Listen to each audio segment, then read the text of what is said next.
वचन, सत्य वचन, जीवनदायी वचन, जीवनदायी वचन, पवित्र वचन, सत्य वचन, जीवनदायी वचन, जीवनदायी वचन, जीवनदायी वचन, पवित्र वचन।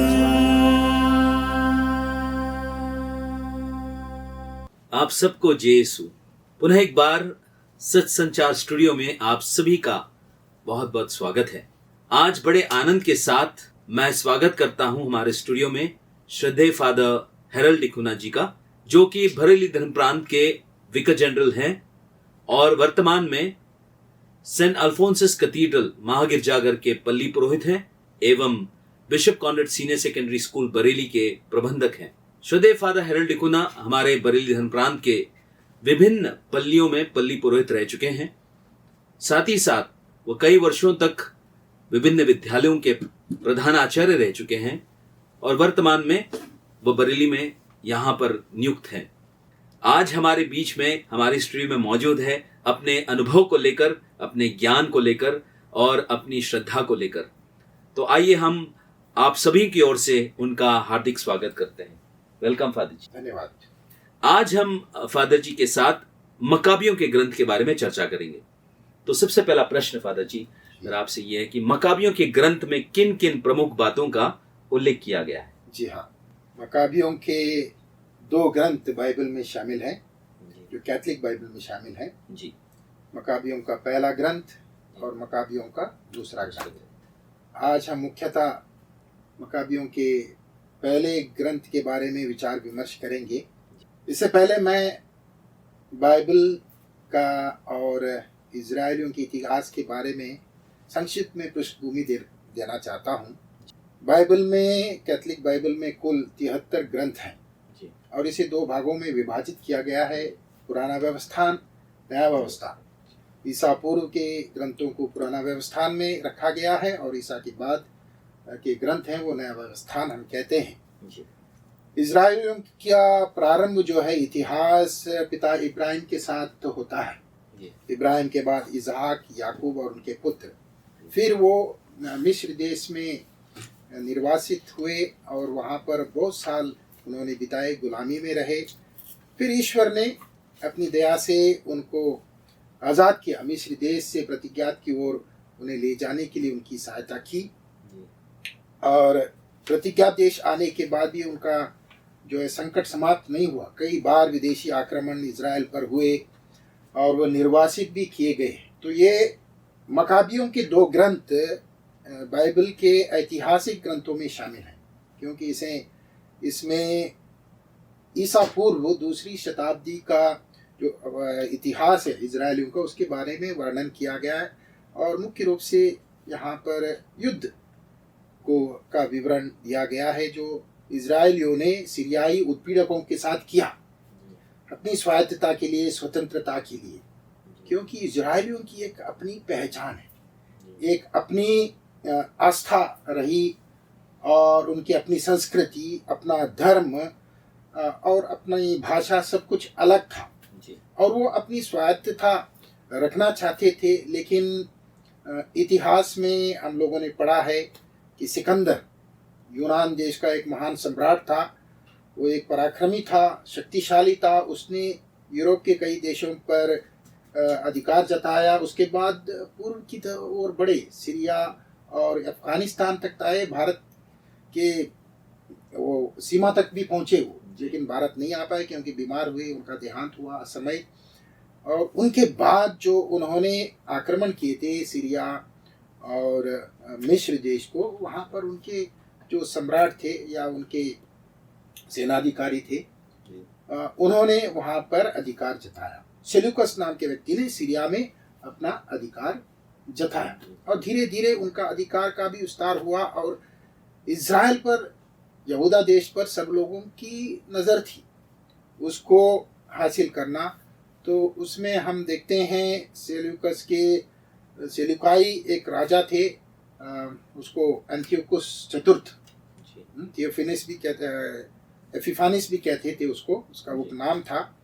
उसने इज़राइल पर आक्रमण किया और उनकी संस्कृति वहाँ पर थोप दी गई इजरायलियों पर, और बहुत सारे इजरायली लोग उनसे प्रभावित हुए, क्योंकि यूनानी संस्कृति बहुत विकसित संस्कृति थी। उनका दर्शन शास्त्र, उनकी कला, उनके लिटरेचर और उनका विज्ञान का जो ज्ञान था बहुत ही विश्व विख्यात था।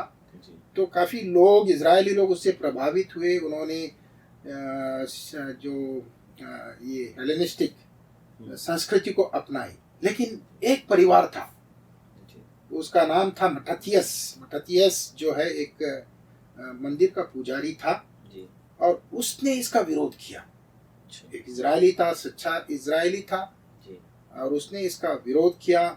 जो फरमान, राजा का फरमान था कि सब लोग रीति रिवाजों को त्यागें और सीरियाई या फिर जो यूनानी संस्कृति को अपनाएं, यूनानी देवी देवताओं की पूजा करें, और जो इजरायलियों के विश्राम दिन का नियम था उसका पालन ना करें, खतना ना करें, और ऐसे बहुत सारे नियम उन्होंने थोप दिए। और मटाथियस को ये बर्दाश्त नहीं हुआ, उसने इसका विरोध किया।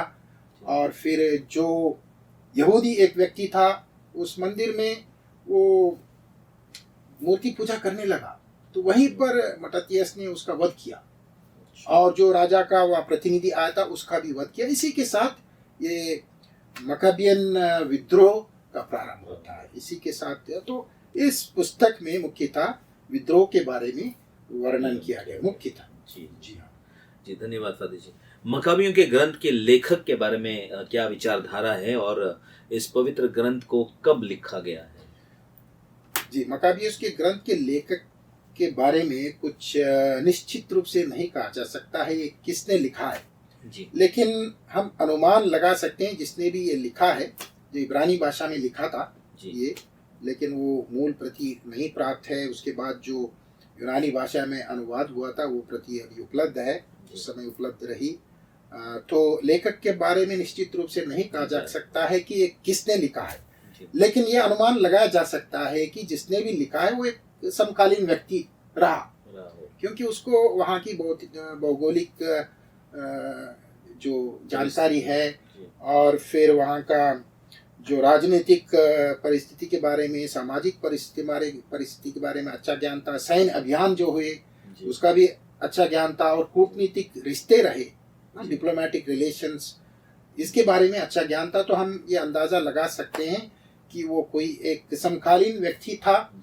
और ये भी अनुमान हम लगा सकते हैं कि वो फरीसी नहीं था, सदूकी था, क्योंकि उसकी रवैया भाषा इस ग्रंथ में ये जो विश्राम दिवस का नियम का पालन जो है फरीसी लोग कट्टरता से करते हैं जी। लेकिन इसमें ऐसा उल्लेख नहीं है इस ग्रंथ में विश्राम दिवस के पालन के बारे में।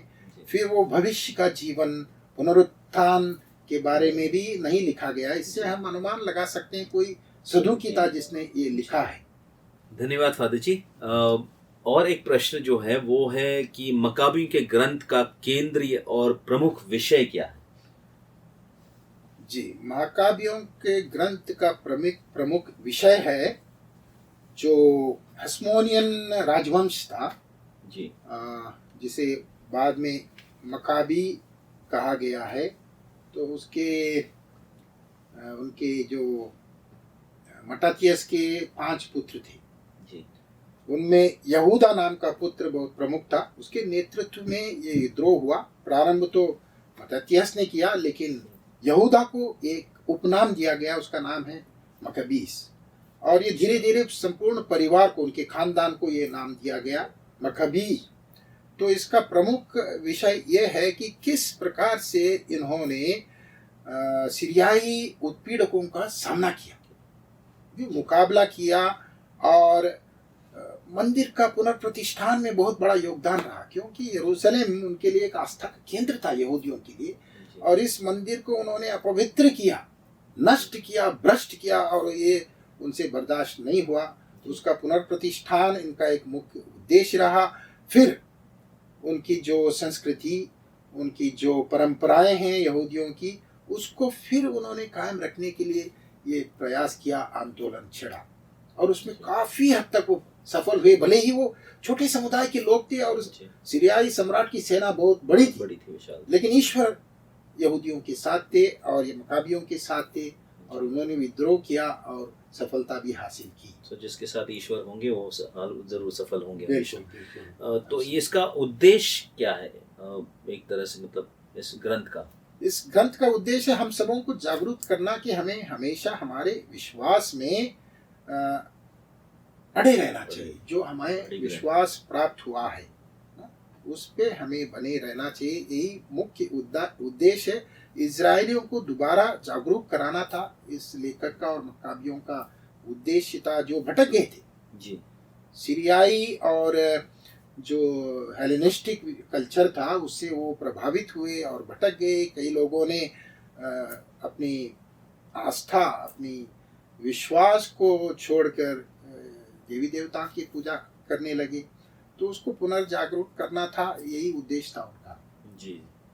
तो फादर जी, अगला प्रश्न ऐसा है कि मकाबियों का ग्रंथ विश्वास के नायकों को प्रस्तुत करता है। जी जी, जी। विश्वास के नायक आज के परिवेश में कैसे प्रभावित करते हैं आज के संदर्भ में? जी, हम सब एक ईश्वर पर विश्वास करते हैं।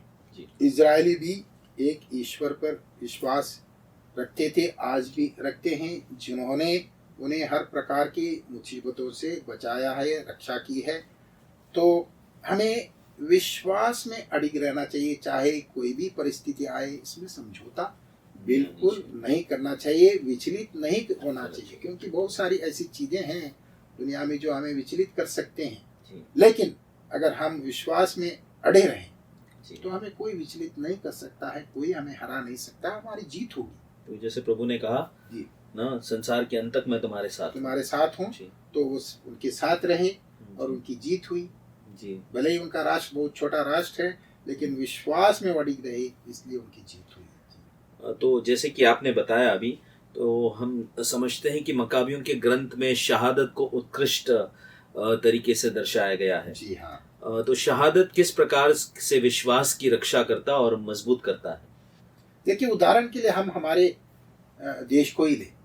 हमारा देश भी गुलाम रहा, अंग्रेजों ने हम पर शासन किया, लेकिन कई लोगों ने संघर्ष किया जी ना, आज़ादी के लिए उन्होंने लड़ाई लड़ी, बहुत सारे लोग शहीद हुए देश को स्वतंत्रता दिलाने के लिए और गुलामी से आज़ाद करने के लिए बहुत लोग शहीद हुए हैं। वैसे ही इजरायलियों ने विश्वास में दृढ़ रहने के लिए संघर्ष किया ना, और शहीद बने।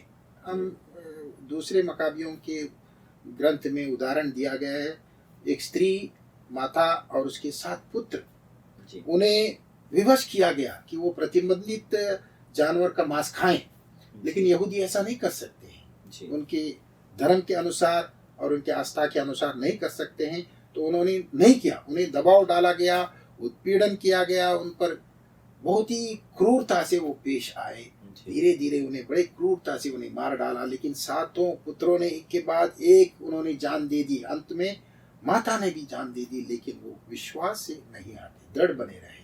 ये उनका शहादत है। तो उससे हमें सबको प्रेरणा मिलती है कि हमें विश्वास में खड़े उतरना है, दृढ़ बने रहना है। यानी जान भी चली जाए, लेकिन विश्वास को नहीं, जीवन से भी बढ़कर है ईश्वर है। ईश्वर क्योंकि वो जीवन दाता है और इससे बढ़कर है। जी। फादर जी, दूसरा प्रश्न ऐसा है कि मकाबियों के ग्रंथ से विश्वासी के लिए क्या प्रमुख संदेश प्राप्त होता है? देखिए, हम सब विश्वासी हैं जी। मकाबियों ने भी, उनका एक आत्मविश्वास बहुत दृढ़ रहा, कभी वो पीछे नहीं हटे, कभी उन्होंने पीछे मुड़कर नहीं देखा। उनके मन में एक लक्ष्य था, लक्ष्य को हासिल करने के लिए उन्होंने कड़ा संघर्ष किया और जान की परवाह नहीं की नो, आगे बढ़े, डटे रहे। उनका लक्ष्य था मंदिर का पुनर्प्रतिष्ठान, जिसको उन्होंने नष्ट किया, भ्रष्ट किया। फिर उनके त्योहारों को मनाने से मना किया, वो त्योहारों को उनको मनाने के लिए भी उनको मौका चाहिए था। तो वो हमेशा दृढ़े रहे। हम विश्वासियों के लिए एक अच्छा उदाहरण है कि हमें इसी प्रकार हमारे विश्वास में दृढ़े रहना है कि हम विश्वास के लिए समझौता ना करें। विश्वास पर हम दृढ़ बने रहें। शहादत कलीसिया की पवित्रता का एक उत्कृष्ट प्रतीक है। जैसे कि हम जानते हैं जी हाँ, कलीसिया जी में हाँ। बहुत सारे शहीद हुए हैं और संत घोषित किए गए हैं। जी हाँ। इस सत्य को मकाबियों के ग्रंथ में किस प्रकार से समझाया गया है? जी हाँ, हम मसीह लोग, ख्रिस्ती लोग प्रभु यीशु मसीह पर विश्वास रखते हैं। जी स्वयं प्रभु यीशु मसीह एक शहीद बने, जी क्रूस पर क्रूस मरे, पर मरे। जी और उन्होंने हम सबों का अच्छा नमूना प्रस्तुत किया है। और उनके बाद एक के बाद एक संत स्तेफानस से लेकर उनके प्रेरित और उसके बाद कलीसिया के इतिहास में कई सारे लोगों ने विश्वास के लिए अपनी जान की कुर्बानी। अपनी जान की कुर्बानी दी। वैसे ही हम मकाबियों के ग्रंथ में देखते हैं, जी उन्होंने अपनी जान की परवाह नहीं की। उन्हें स्वायत्तता चाहिए थी जी ना, धार्मिक आज़ादी चाहिए थी, जी विदेशी शासन की गुलामी से आज़ादी वो चाहते थे कि अपना एक राज्य हो। जैसे वो राजा दाऊद के समय, सुलेमान के समय था, वो प्रतिष्ठा फिर से स्थापित हो इज़राइल में। उनकी ये इच्छा रही, दृढ़ संकल्प रहा। और हमें भी प्रेरणा प्राप्त होती है ऐसे शहीदों से, जो विश्वास के लिए जान देने के लिए तैयार हैं, कि हमें भी विश्वास के लिए दृढ़ बने रहना चाहिए, कभी भी समझौता नहीं करना चाहिए। तभी हमारा जीवन सफल होगा। हमारे जीवन में प्राथमिकता पिता ईश्वर को देने की जरूरत है। जी हमारे पिता ईश्वर जो हमारे जीवन दाता है। जी बहुत सुंदर। फादर जी, अंत में एक प्रश्न ये करना चाहूँगा मैं। जैसे कि आपने बहुत सुंदर तरीके से हर प्रश्न का उत्तर दिया, बहुत सुंदर तरीके से आपने समझाया, तो मुझे लगता है कि आपने इस पूरे ग्रंथ के सार को निचोड़कर जी जी उसका रसपान किया है। तो इसका रसपान करने के बाद आप इस ग्रंथ के द्वारा, इस ग्रंथ में कही गई बातों के द्वारा क्या उद्देश्य, क्या संदेश हमारे लोगों को देना चाहते हैं? लोगों को यही संदेश देना चाहता हूँ कि वे मकाबियों के ग्रंथ को पढ़ें और उससे कुछ नैतिक मूल्य, धार्मिक मूल्य अपने जीवन के लिए अपनाएं, क्योंकि बहुत ही प्रेरणादायक ग्रंथ है। हमें विश्वास के बारे में, शहादत के बारे में, धर्म के बारे में, ईश्वर के बारे में बहुत अच्छा ज्ञान इन ग्रंथों से मिलता है। जब हम पढ़ेंगे और अधिक ज्ञान हमें प्राप्त होगा और अधिक प्रेरणा हमें मिलेगी। तो मेरे श्रोताओं से यही नम्र निवेदन है, इस ग्रंथ को अवश्य पढ़ें और इन ग्रंथों से अपने जीवन के लिए, विश्वास के लिए, धार्मिकता के लिए प्रेरणा अवश्य पाएं। सो धन्यवाद फादर जी। अब हम इस चर्चा के को विराम देते हैं और मैं सभी दर्शकों की ओर से आपको तहे दिल से धन्यवाद देता हूं, क्योंकि आप हमारे बीच में आए। आप बहुत व्यस्त रहते हैं धर्म प्रांत के कार्यों में और इस माँ गिरजा घर के पल्ली के कार्यों में, विद्यालय के कार्यों में। इसके बावजूद आप आए, हमारे निमंत्रण को स्वीकार किया और बहुत ही सुंदर ढंग से, बहुत ही सरल तरीके से, बहुत सारे उदाहरण देकर आपने इस ग्रंथ को समझाया, इस ग्रंथ की बातों को समझाया है। तो मैं आप सभी दर्शकों की ओर से फादर जी आपको बहुत बहुत धन्यवाद देता हूँ और उम्मीद करता हूँ कि आगे भी आप आएंगे अन्य ग्रंथों को लेकर, ताकि आप हमारे लोगों को इन बाइबल के ग्रंथों के बारे में अधिक जानकारी हो और सरलता से वो समझ पाए। तो प्यारे दर्शकों, जैसे कि आपने सुना फादर को, बहुत ही सुंदर ढंग से उन्होंने हमने समझाया है इस ग्रंथ के बारे में। और शायद इस कड़ी को देखने के बाद आपको बहुत ही सरल महसूस होगा जब आप इस ग्रंथ को पढ़ेंगे और आप इस ग्रंथ को अच्छी तरह से समझ पाएंगे और इससे जो संदेश हमें मिलता है उसको अपने जीवन में आप घर कर उसको क्रियान्वित करेंगे और अपने जीवन में लाभ पाएंगे। तो पुनः एक बार मैं आप सभी दर्शकों का धन्यवाद करता हूँ, शुक्रिया अदा करता हूँ और इसी तरह आप हमारे साथ बने रहें। और जैसे कि मैंने पहले भी कहा, आज भी कहता हूँ, नम्र निवेदन है कि इस चैनल को सब्सक्राइब करें और इस चैनल को शेयर करें अन्य लोगों के साथ, ताकि प्रभु के मीठे वचन का रसपान सभी लोग कर सकें। पुनः एक बार आप सभी को बहुत बहुत धन्यवाद, शुभकामनाएं और पुनः एक बार हम मिलेंगे अगली कड़ी में। जय यीशु।